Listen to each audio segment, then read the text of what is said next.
Hello, thank you for joining me today from my house. Like many of you, the DeHavilland team have been working remotely this week. Now, the political responses to coronavirus have been swift over the last few days, and today I would like to talk about the political decisions that have been made in the week that was, but also discuss what's going to be happening next week. The week started with the Prime Minister on Monday asking us all to reduce the amount of time that we were spending in social gatherings, in theatres, pubs and clubs. But it was really on Tuesday that the government stepped up their reaction to the coronavirus outbreak, with the Chancellor announcing £330 billion of loans to small companies. That was over 10 times the amount of stimulus that the Chancellor offered just a week before in the budget presented to Parliament.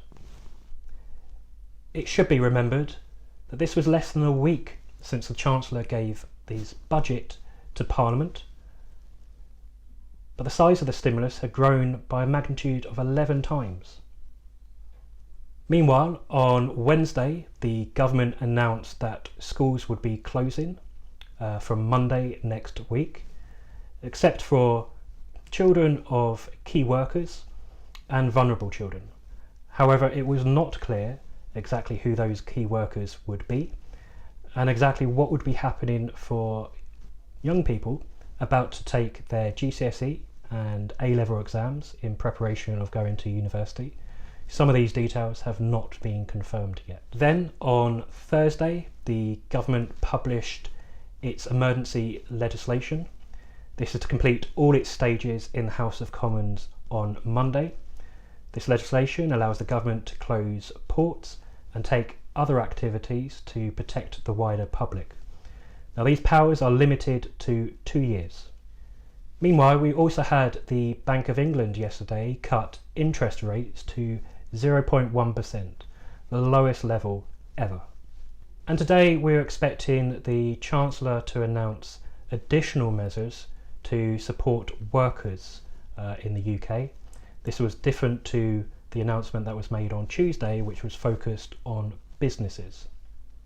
Next week, we can expect the emergency legislation from the government to complete its stages in the House of Commons on Monday. We can also expect the government to continue ratcheting up measures to prevent the spread of coronavirus further. And we should also keep an eye on the government and the Bank of England taking measures to support the economy, business and workers over the weeks and months ahead.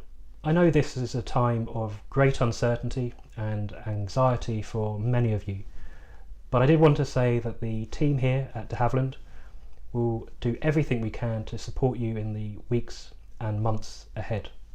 We would also love to hear from you. We would love to hear your feedback, your suggestions, and to see what more we can do to support you and to help your businesses and to help your family. But in the meantime, let me say thank you for listening, stay well, and I'll speak to you soon.